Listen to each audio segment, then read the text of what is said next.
Hello everyone, and welcome to the character appraisal of Kaori Miyazono from the anime Your Lie in April. I shall go through what I like and dislike about her and award her a very subjective letter grade at the end and compare it to a poll I had put up on Google+. And before we go further, I would ask that you please subscribe to my channel for more character appraisal videos and top 5 lists. The aim for now is 1,000 subscribers. You may also support my Patreon page as well if you wish to do so. With that being said, let's begin. You should come along. Your Lie in April is an anime about a competitive pianist who is tone deaf due to the traumatic loss of his mother, but only in the context of performing and not music in general. Kosei has now shut himself in a world where he is laid back and actively staying away from any form of competitive or public performances. That is until he meets a blazing firecracker of a violinist in the form of Kaori Miyazono, and the cosmic clash, which is their varying approaches to music and life, begins. We see them teaming up both in public performances and preparing for them, causing Kosei to catch some type of feelings. But what's the catch, right? Well, Kaori is actually very interested in Kosei's friend, the playboy soccer talent, Watari. Oh, check it out! She's super polite! Don't be silly, that was just me being me, okay? This creates the perfect dramatic, emotional, and human psyche slice of life setting that is Your Lie in April. Now that we have our background, let's move on to the next section. She literally came in like a wrecking ball into Kosei's life. Well, he was already broken to begin with, but out of the rubble, she also played the role of building a much better structure. She hurt him and pushed him, forcing him to face his fears and trauma and learn to live with it. It's a curse that nothing can break. Well, moping's not gonna fix it! In fact, she taught him to channel his sorrow into his music without letting his being tone deaf get in the way. But seriously, her relationship with Kosei is very interesting to observe because she is interested in Kosei's close friend Watari, but she actually realistically connects with Kosei on a music level, which confuses him and lends a lot of great drama. She's a force of nature.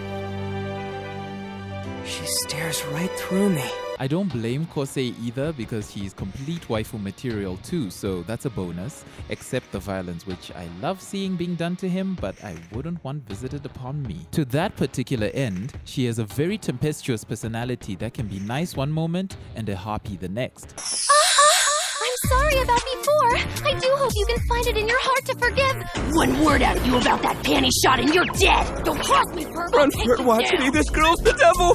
I would usually hate this aspect, but it just shows her passion for music in such a clever and yet familiar way. It's very difficult to tell if her anger is genuine or just an act based on the fact that she goes out of her way to basically shout to get Kosei out of the rut he is in and makes him worry less about the stress of performance and more about her ire, which in turn helps him conquer his demons. This complexity is great for making us second guess her character in a thrilling way. So many questions arise about her such that we get a great subject for analysis, as I am doing even now. She is resilient and a fighter.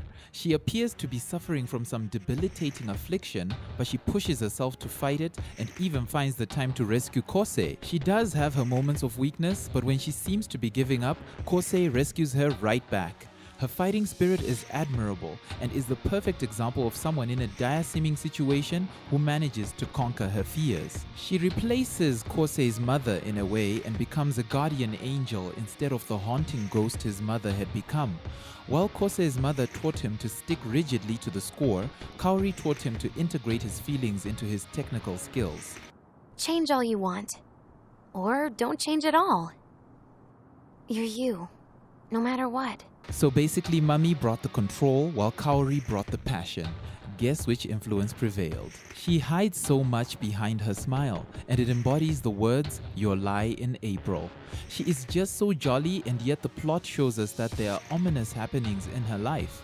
She dodges each possible show of her troubles with an energetic, bubbly, and violently positive response. She is also not beyond emotional blackmail to avoid awkward questions. This is why I hid from you on the roof! Stop being mean to her! This is why boys are stupid! Look, I'm sorry! Whatever you want, I'll do it! Like, whatever?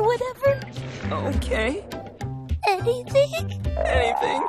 But the truth is that at her core, she is a girl who loves life and sharing her happiness through her music and very catchy personality. And speaking of the music, she loves it. And her violin playing is enchanting as she pours her heart and soul into her performances. She has the ability to make an entire room go silent and wait with bated breath as she takes them on a journey so amazing and sense-jolting that the initial reaction is awed shock and then thunderous applause. She is off-putting to traditional judges, but is a fan favorite. She is such a torrential force that she pushed Kosei back into the love for music and playing it. Her passion is a testament to her love for music. Kaori doesn't care at all about competition, as her main concern is whether or not her playing will touch those who hear it. The music I create here, is it going to reach them? I think the final thing I will mention that I like about her is her apparent enjoyment of sweets and snacks. Ooh, is that a tart? I call dibs! Well, her parents own a bakery, so I'm not surprised, but her enthusiasm and lack of worry about her weight, as most characters would, is so cool. Her carefree approach to life is infectious and will leave you in such high spirits too. I would honestly hazard to say that in terms of the story, she has no real weaknesses I could point to and say I did not like this and that about her. It would be a reach, but I guess I should explain where I have a slight but not really important problem. I would have wanted to see way more of her, and the way she stays out of the way appears intentional on her part in the stories, but even so, I feel like it didn't help much. It really affected me where I would be thinking about where she is. How is she? Though it affected Kosei differently, however, it was really a necessity for the story to tell itself in the most emotionally impacting way. It's ironic as we love her story and want to see more of it, but she is kept out of our sight to better convey the message and emotions that the other characters feel about her, especially Kosei, and allow us to empathize even more. However, I cannot deny how much of a powerful instrument this all was to the benefit of the story and the audience. What's the big deal with those wandering eyes, friend A? Or is it friend TNA? Just look at you drooling over me! I swear I'm not drooling over you! I swear that I am! All in all, I give Kaori a B+. I think I did a pretty good job. Because she is the catalyst to the entirety of the story and sets off a chain of events that culminates into the great musical and psychological experience that is Your Lie in April. Out of 136 voters, 79% gave her an A, 11% a B, 4% a C, 1% a D, and 4% an E to an F. Wonderful stuff. What letter grade would you have given her and why? Also, what are your likes and dislikes? I really want to hear what you guys think. And that's my video on Kaori Miyazono. Thank you for watching, and I hope you like, comment and subscribe to my channel for more character appraisals. 1,000 subscribers is the aim, so your support would be greatly appreciated.